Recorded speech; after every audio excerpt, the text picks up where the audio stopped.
payday is coming soon, right? About this month's remittance. Huh? This month I'm going to raise the amount again. Wait a minute, Mom? Is this some kind of joke? If you raise the amount any higher, I won't be able to afford my own living expenses. What are you saying? It's only natural for children to send money to their parents. Yes, I understand that, and I'm still sending money, but can we talk about the amount? It's becoming unreasonable. By the way, is Dan still sending his remittance? Is it still the same amount, $1,500 every month?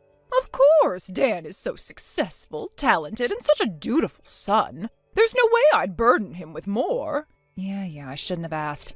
But listen, I can't increase it anymore. What? Like I said earlier, I really can't do it anymore.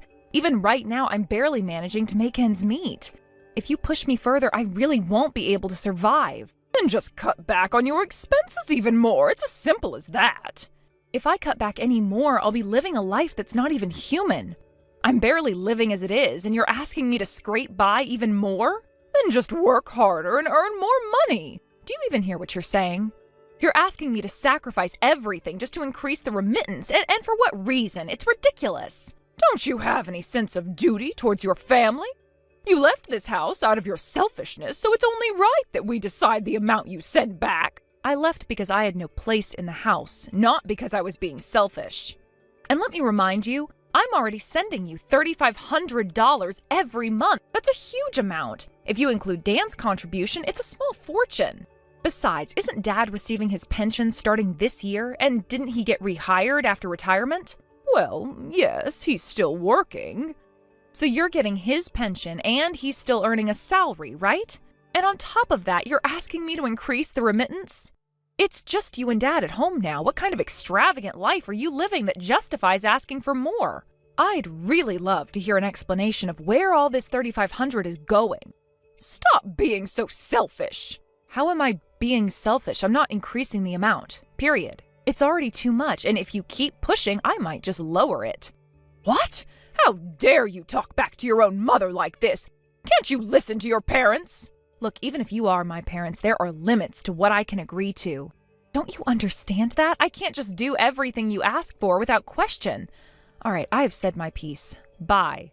Wait, Ruth, come back here.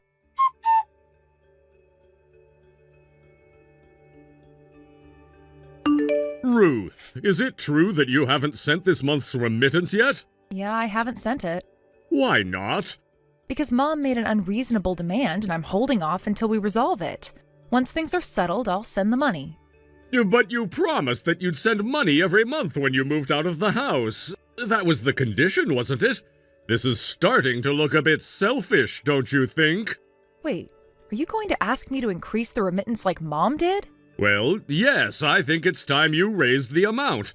Honestly, I believe it would be a good opportunity for you to learn how to manage your finances more wisely. What are you even talking about? Look, Dan can afford to send $1,500 a month because he runs his own company and earns over $100,000 a year. But my situation is totally different from his. I told Mom the same thing. If you expect me to send more, I won't be able to cover my own living costs. I'm seriously begging you, cut me some slack. Ruth, what exactly do you do for a living? What do you mean by that? Well, I thought you were in a specialized profession with the potential for high earnings. But if you're telling me you can't survive after sending the little amount of money you do, I have to wonder, are you really working properly or are you just wasting your money carelessly? What? Given the current situation, it's hard not to think that. Look at Dan. He sends $1,500 every month without complaint. You, on the other hand, send a mere $100. Do you even respect your parents? $100? Wait, what are you talking about? Yes, $100. That's all you send, while Dan is sending 10 times that amount. What does that say about you? Wait. What do you mean $100? I've been sending $3,500 every month. $3,500? Are you serious? Yes, 5 years ago when I first moved out, I was sending $1,000 a month. But then it kept increasing because of things like Mom saying she needed money for medical appointments or that she had to take out a loan to replace the car or that the electricity bills were too high. So little by little, the amount went up until about 6 months ago when it reached $3,500. All that time, I kept sending the money because I felt it was my duty after moving out, and I lived as frugally as possible to make it work. But recently, my coworkers started to notice how I was living, and one of them even scolded me, saying I need to think about my own financial limits. That was when I realized how absurd it had all become. Ruth, I'm telling you, the fact remains that we've only received $100 from you. I swear, I have been sending $3,500. Are you still saying that? Of course I am. It's the truth, and I've been doing it for months now. Don't lie to me. If what you're saying is true, then stop the payments.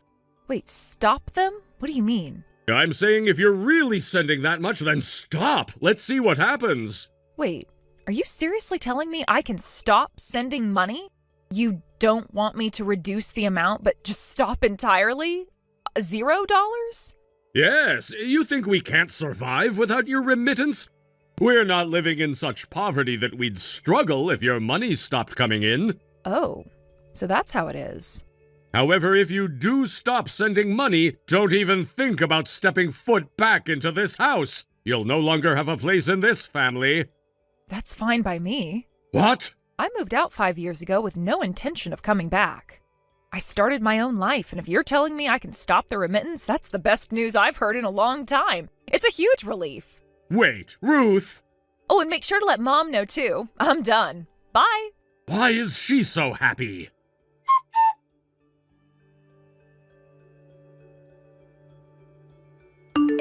Ruth, hurry up and send the remittance. For now, I'm fine with the usual $3,500. Just make sure you transfer it today. Huh? I'm not sending any more remittances. What?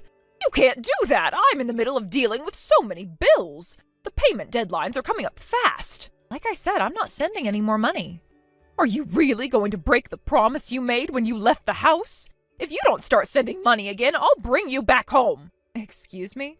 If you want to continue living on your own, then send the remittance right now. And from next month, I expect you to send $4,000. Wait, Mom, are you telling me not to come back home, or that you're going to force me to come back? Which is it exactly? I'm saying that if you stop sending money, I'll make you come back home. But Dad told me if you stop sending the remittance, we'll never let you set foot in this house again. What? He really said that? Yes, he told me that yesterday. So before you start giving me an ultimatum, how about you and Dad get on the same page? Look, even if I were to start sending money again, I'd prioritize my own life first. And if I do decide to send anything, the amount will be a lot less than what I've been giving you.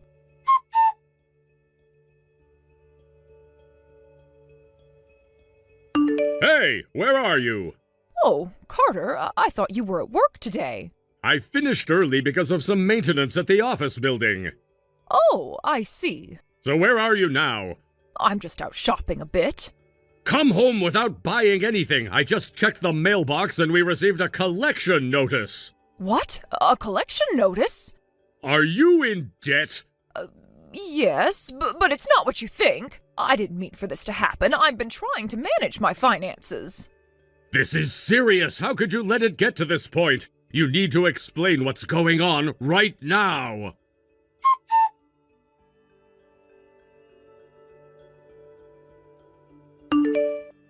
Ruth, please, I need you to start sending the remittance again. Huh? Dad? What's with the sudden request? I thought you said you wouldn't have any problems without my remittance. Well, that's not quite the case. The other day I found multiple collection notices addressed to your mother. Collection notices? What do you mean? It seems she had been collecting the mail and hiding it before I could see it. They were right in the mailbox, but she made sure to keep them away from me. So this means there's debt involved? Yes, it's quite a significant amount, actually. We're talking about hundreds of thousands. What? Are you serious? So my remittance of $3,500 has been going toward paying off that debt? Apparently, that's exactly what was happening. They've been borrowing money and paying it off only to borrow again. Your remittance was being used as a way to keep this cycle going. But now the amounts they've been borrowing have increased, and for various reasons, they've been asking for more money from you. What about Dan? What's his remittance situation? I double-checked with him earlier, and it turns out he was actually sending $2,000 instead of the $1,500 we thought. Wow. So he's sending even more than we realized. That's still less than my $3,500, right? Well, yes, but that's possibly due to how your mother feels about each of you. She's always had a soft spot for Dan. Yeah, I know. Mom definitely dotes on him, but still, $2,000 is quite a lot. I guess that really shows how desperate they are for money right now. From what I understand, of that $2,000, around $1,500 is purely for living expenses. Right. So it sounds like they're really in a tough spot financially. But given everything, I think it's impossible for me to resume sending money at this point. Wait, why do you say that? Don't you think we should find a way to help them? First, we need to understand the reason behind their debts. I mean, what led them to this point? Why did Mom take out loans in the first place? And what has she been spending the money on? That's a good point. We need to have a serious conversation with your mother about this. We can't just keep throwing money at the problem without knowing the full story. This cycle has to stop somewhere. Exactly. I want to help them, but I can't just keep feeding into this without understanding what's going on. I also have my own finances to manage.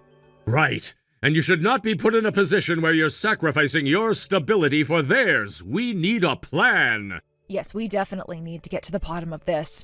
Once we talk to Mom, we can figure out what's truly needed and how to move forward from here.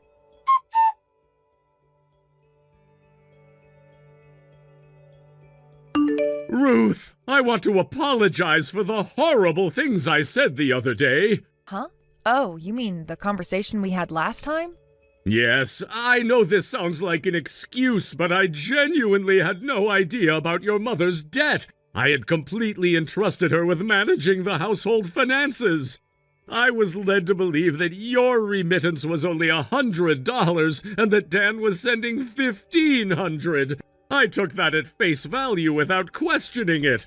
Then one day I happened to overhear your mother mumbling about the remittances, and without fully understanding the situation, I ended up complaining to you. Okay, Dad, I appreciate your honesty. It's good to know you weren't fully aware of everything. I truly am sorry for how I reacted. Thank you for saying that. Now, do you have any idea what caused her debt? I've always thought she was a bit careless with money, but I never imagined it was serious enough to accumulate debt. What could have happened? Well, it turns out she got really into hosting. Hosting? You mean like she's been spending money on that? Yes, apparently. From what I've gathered, she was doing more than just socializing. It seems she got heavily involved in that lifestyle. Oh my God. I truly believe this is going to lead to a divorce. Yeah, I can see that. It's definitely a complicated situation. But Dad, how do you even handle something like that? A mother over 60 getting into debt from hosting? It's just so hard to process. I know, it's rough, and honestly, it's painful to think about. I never thought we'd be in this situation. I've always believed we could get through anything as a family, but now it's like everything is unraveling. I feel a mix of anger and sorrow. I get it. This is beyond just a financial issue. It's about trust and family. I can't believe she would put herself in this position at her age. It's just heartbreaking. Exactly. It's not just about the money, it's about how it affects our family and her health. I worry about what this means for her future. How could she be so reckless? It sounds like she was trying to fill some kind of void in her life, but she ended up making things worse. I mean, is this really the path she wanted to go down? It just seems so out of character for her. I know, right? It makes me wonder what she's been feeling or if she's going through something we didn't see. Maybe she's been feeling lonely or unfulfilled. Whatever the reason, it's clear she needs help, and we need to address this together. Yes, we definitely need to have a serious discussion with her. I'm not sure how she'll react, but we need to confront this issue head on. It can't go on like this. Agreed. Let's try to figure out a way to support her, but also make sure she understands the gravity of the situation. We can't just let this spiral further out of control.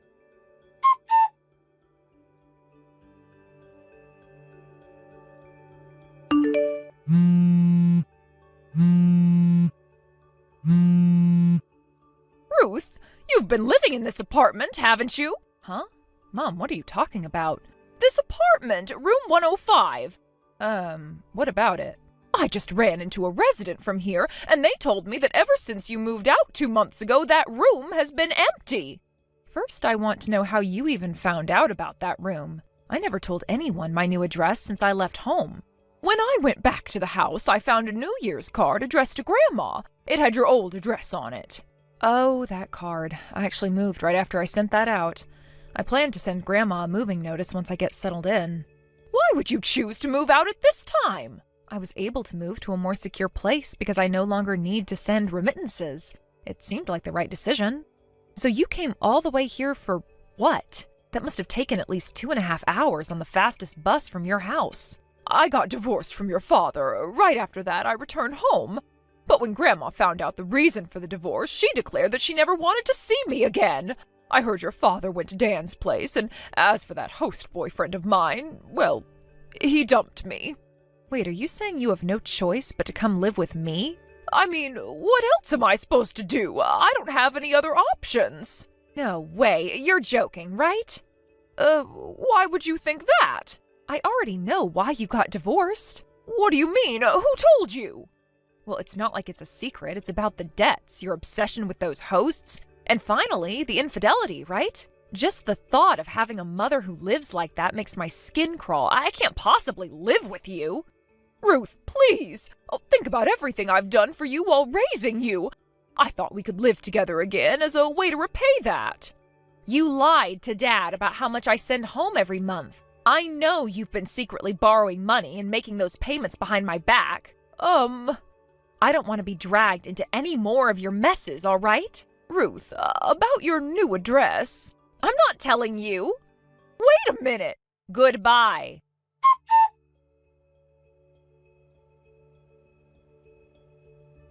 What on earth is she thinking?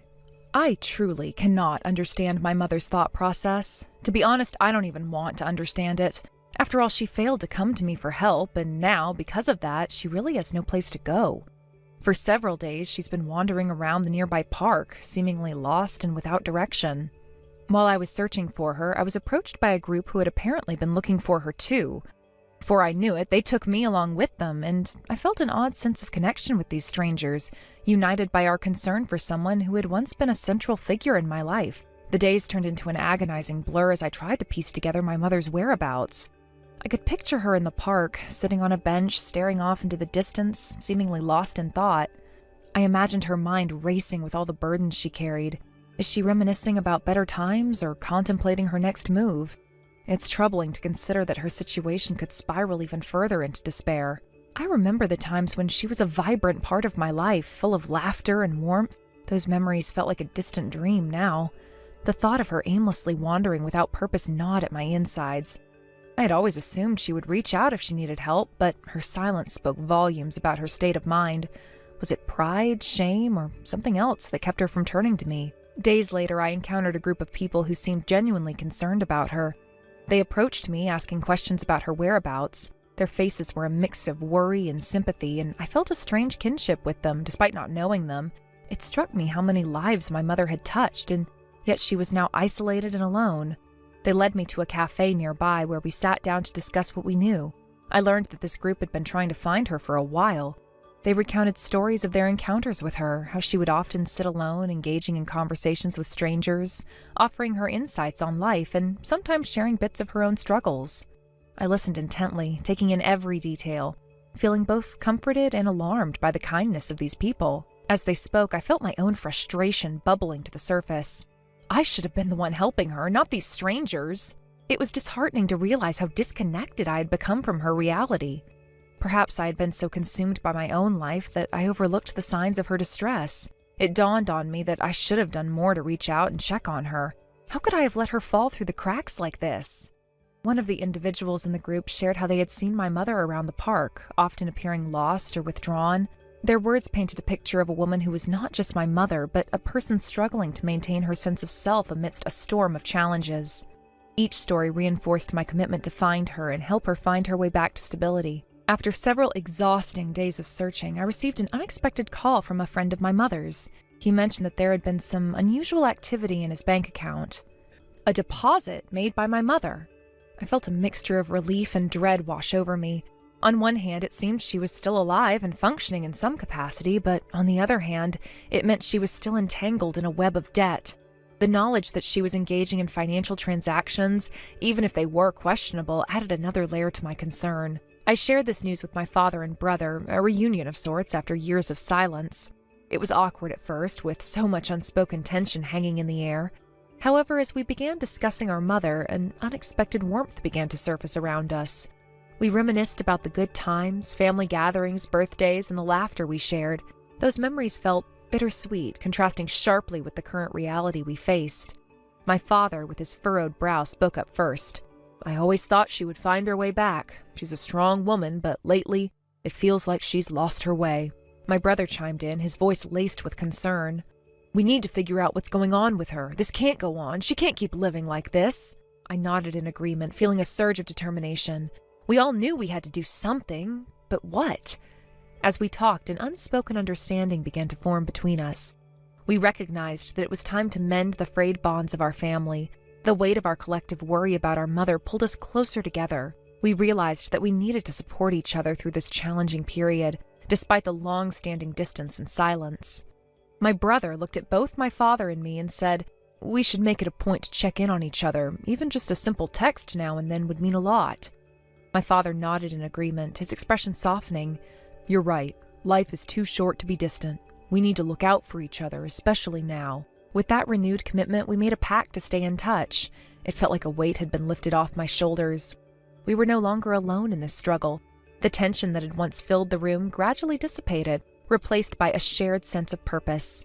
Dan, who had been quietly listening to our conversation, chimed in with a brilliant idea. "Why don't we create a family group chat? It'll be a fun way to share updates and keep each other in the loop." His suggestion sparked a sense of excitement among us. It felt like a fresh start, a small yet significant step towards reestablishing our family ties. We quickly set up the group chat, each of us sharing our contact information and a few lighthearted messages to break the ice. As the messages flowed in, I felt a renewed sense of hope. Perhaps this was exactly what we needed, a way to connect without the heaviness of our current situation overshadowing everything. We could share photos, jokes, and everyday moments, creating new memories even amidst the chaos. I left the meeting with my father and brother feeling lighter. Despite the gravity of our mother's circumstances, I had hope that we could find a way to support her together. I realized that family didn't have to be perfect, it just had to be there for one another in times of need. In the following weeks, we kept the group chat active, sharing snippets of our lives and encouraging one another to stay connected. I felt a sense of belonging that I hadn't experienced in a long time. Even though my mother remained elusive, I took comfort in the knowledge that I was not alone in the struggle. Then one day I received a message from my brother. He had managed to track down one of our mother's acquaintances. "I spoke with someone who said they saw her last week," he wrote. "They said she seemed okay, just a bit withdrawn. It's not much, but it's something." I felt a surge of hope. It was reassuring to know that she was alive and, at least outwardly, appeared to be fine. But my heart still ached for her. I couldn't shake the feeling that she was in over her head, struggling with demons we couldn't see. As the weeks turned into months, our family dynamics began to shift. We made an effort to reconnect, sharing not just our concerns about our mother, but also celebrating the milestones in our lives. Birthdays and anniversaries became occasions for us to come together, even if virtually. Thank you for watching and listening. We hope you enjoyed the video. Don't forget to like this video and subscribe. Also, feel free to leave a comment about what you thought of the story. We look forward to seeing you at the next story. Thank you for watching. Please subscribe and hit the like button. See you next time.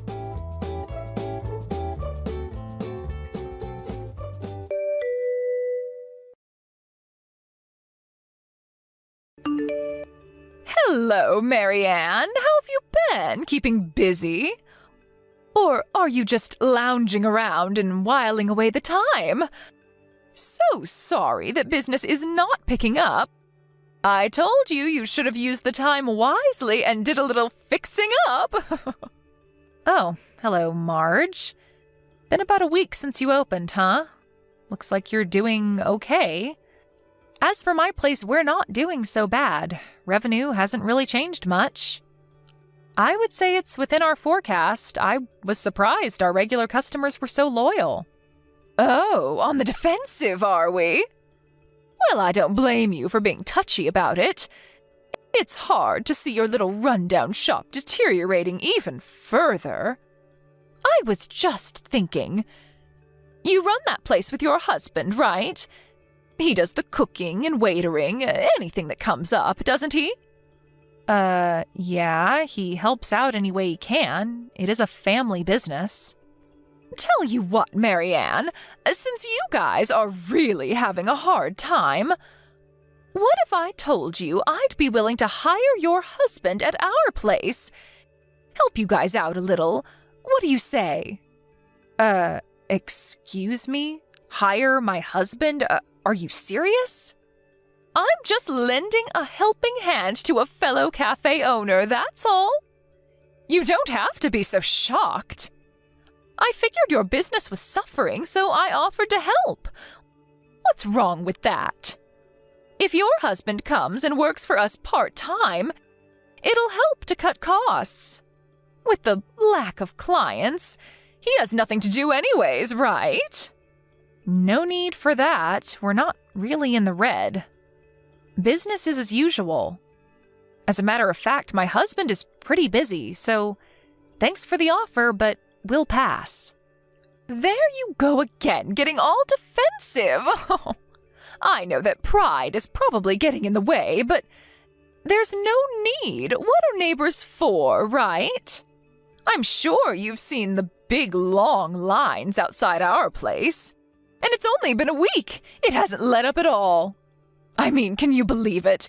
It's only been a week, and our cafe has become this popular. Who would have thought, right? Now, if I could hire your husband, a pretty handsome guy, I have to admit, if he would work at our place, I bet we could double the amount of customers. Just think of the PR. A handsome guy like your husband running our cafe alongside a beautiful woman like myself. Our place would be the most talked about place anywhere. I bet we would be written up in the local paper or even a spot on TV. Oh, am I hearing you correctly? Did you start that cafe for the sole purpose of luring my husband there? Was that it? Not so sure about that. That's confidential. Well, I'm positive of one thing, Marge. My husband has no interest whatsoever in your new cafe. And I can tell you right now, zero interest in you. Sorry to disappoint you. Just trying to help out. Let me make one thing perfectly clear to you, Marge, because you just don't seem to understand. The long years of success since my grandfather started this place is not because my husband is handsome. That has nothing to do with it. Really? I thought that was the only reason you managed to stay in business, to be honest. You know what, Marge? I don't want to have to explain this to you, but what you should be worried about is trying to kickstart your new cafe so it will last going forward. I don't think you have time to be trying to lure my husband to your new place or to be trash-talking me and my shop. You're attracting customers because they're curious, but what happens when that curiosity wears off? Then what? Thanks for the advice, Marianne, but your advice won't do much good. I mean, take a look at your place now. It's not simply out of curiosity that people flock to my cafe, Marianne. It was my business sense that did that. Look at the place. Look at all the people lined up outside. In less than a week, I was able to transform this place into one of the most popular cafes in town. There's no denying it. As an astute businesswoman, you should also know that people flock to newly opened businesses out of curiosity. The real test is only starting, Marge. Will customers be willing to come back a second time or a third? That's what matters. That's what keeps you in business for years to come.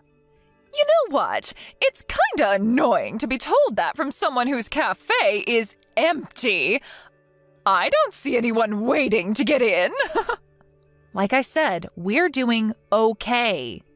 We've been in business for years. We've had good times and bad. We've retained a loyal customer base. Yes, whatever. Oh, and about my offer to hire your husband, that still stands, so when you decide, let me know as soon as possible. I'll pay him a reasonable hourly rate. Like I said, Marge, he has no intention of working there.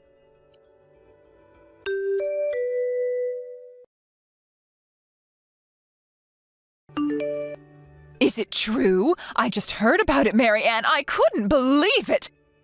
This is serious. You know that, I hope. I warned you about this. It finally happened. A case of food poisoning, right? That's a death knell for your business. You won't be able to continue. I feel so bad for you, both of you, out of a job. That's tough. What are you going to do, Mary Ann? Like I offered before, I'm still willing to hire your husband at our cafe, but only your husband.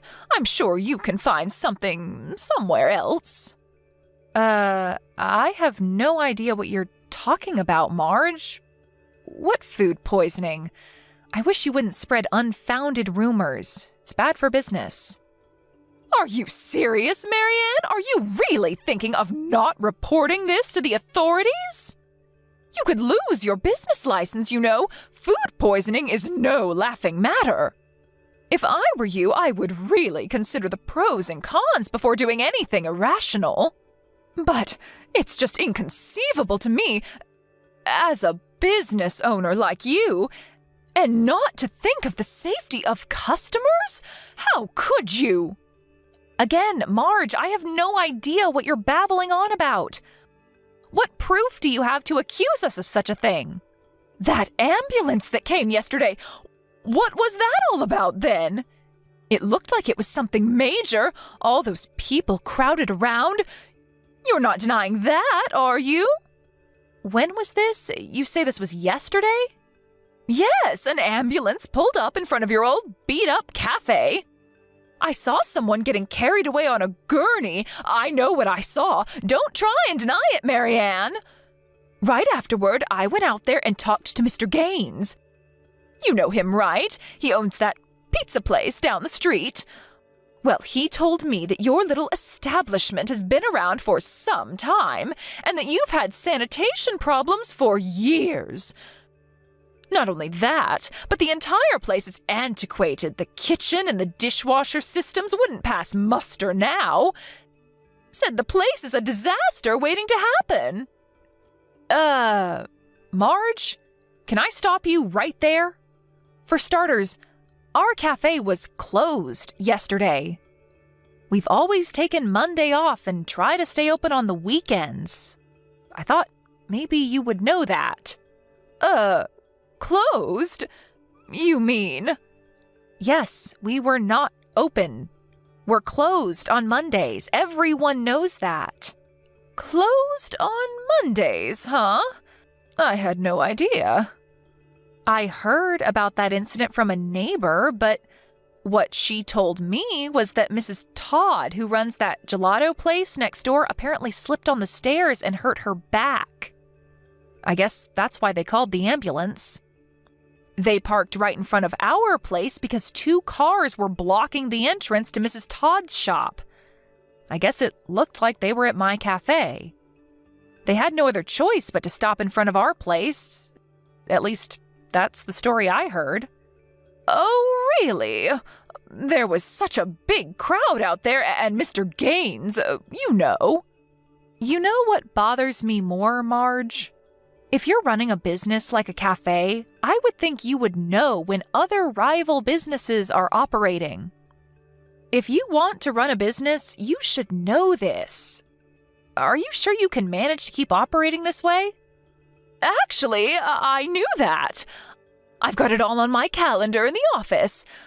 I've just been too busy lately, you know, with the long lines and all. And why did you spread rumors about our place having this food poisoning incident? If you had known we were not operating, you wouldn't have made that mistake. Yeah, well, it just looked that way, so... And why didn't you verify that it was really a case of food poisoning? It could have been any number of things. Maybe a kid tripped in front of our cafe, for example. To go and blab about someone getting sick in our cafe and spreading that false rumor around is, honestly speaking, totally irresponsible. And spreading rumors about food poisoning is a serious accusation, Marge. It could have ruined us. We may already have lost customers due to this. Do you realize the gravity of this? That was not my intention. I was only trying to. And another thing, those 2 cars that were parked in front of Mrs. Todd's place? Turns out they were customers visiting your cafe. Mrs. Todd told me she had complained to you about using her parking space, but you completely ignored her. That's why the ambulance had to park in front of our place. Huh? Why do you even know about all this? Did you snoop around and ask questions? Unlike you, we have a tight-knit business community here, and we exchange information all the time. We help each other out when needed. Although Mr. Barnes has shunned any contact with us. He only started his shop a year or 2 ago. I guess he prefers to go it alone.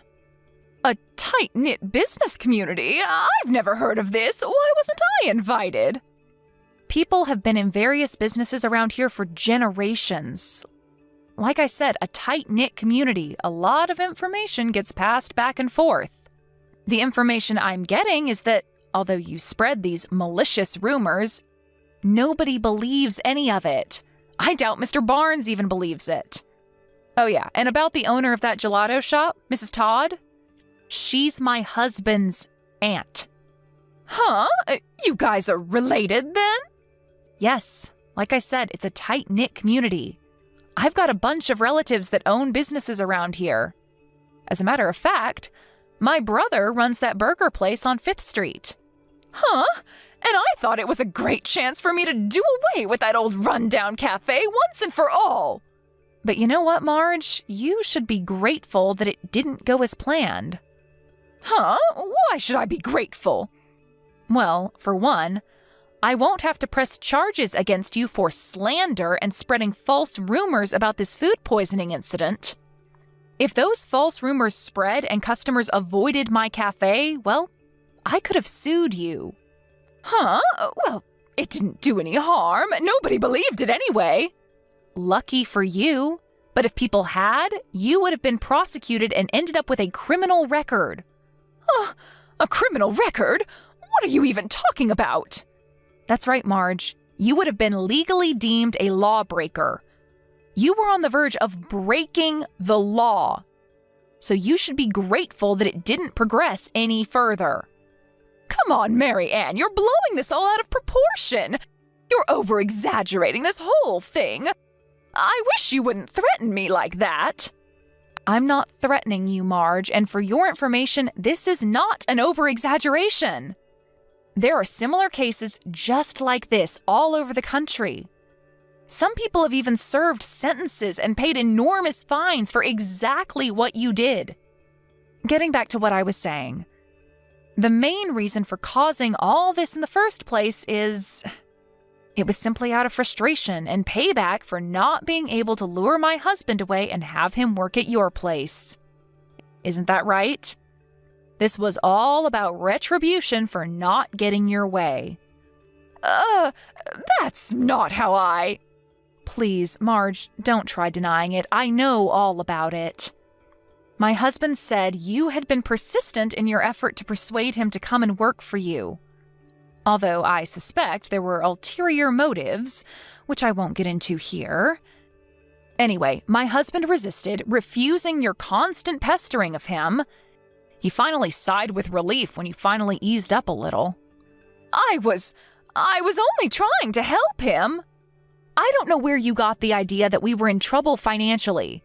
You probably thought that the only reason we were able to stay afloat was because my husband was good-looking and people women were flocking to our cafe just for that reason.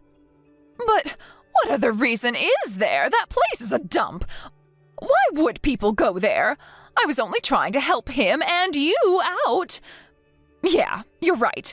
I did try and lure him to my place. I figured it would be a wise business decision. He would definitely bring in business. Any business-minded person would do it. Do you really think such a short-sighted strategy would last? Do you really believe that you would be able to continue to do business for over 60 years as we have? You're completely delusional if you think that's a sound business decision. Wait, excuse me? That place has been operating for more than 60 years? That's right, but getting back to what I was saying. Yeah, sure. I won't deny that my husband's good looks attracts female customers and even some guys, but our main selling point is our fantastic coffee. That's what people come to our cafe for. And they've been coming here for decades. You're saying you guys are coffee specialists? My husband was a regular customer back in the day. I was working part-time at the cafe to help out my dad. That's where we met and eventually got married. After that, he started working at the cafe, where my father taught him everything he knows about coffee and the technique and skill required to make the best coffee in the world. Well, at least the best around these parts. I think we've succeeded given the fact that people have been coming here for decades, and we have a solid customer base because of our dedication. Long story short, we've maintained our decades-long tradition handed down from my father, which continues to the present. Tradition, huh? Unlike your fancy cafe, which caters to the Instagram crowd, we don't target just young and fashionable people. I told you before that our customer base is completely different. We cater to totally different customers. Yeah, right. Different customers. Okay. What I'm trying to tell you, Marge, is that you should really start putting some thought into how you can make your place last. Rather than conjuring up some short-sighted scheme to attract customers, think long-term. Excuse me, what am I supposed to do? I can't just make up decades of so-called tradition in a day. Maybe you should start by correcting the obvious, like the attitude and impoliteness of the part-timers working there, or that maybe you should reprimand them for talking too much, or perhaps you need to reevaluate the dishes being served. Perhaps the chocolate cookies are too small, or the cake slices are too thin. Is the cafe manager sitting back and lounging around too much? Which really degrades the look of the place and the overall impression it leaves. You said there were long lines outside, but that seems to be waning recently. You know what, Marge? What I just said may be the reason for the decline. Did you even contemplate that? Are you saying I don't know how to run my business? Well, I don't need your advice. I heard that you were asking some of the neighbors for money. Are you sure you can keep this up? It's not easy to run a cafe. You always have to be on your toes. Like I said, I don't need your advice. I have my way of doing business. Leave me alone.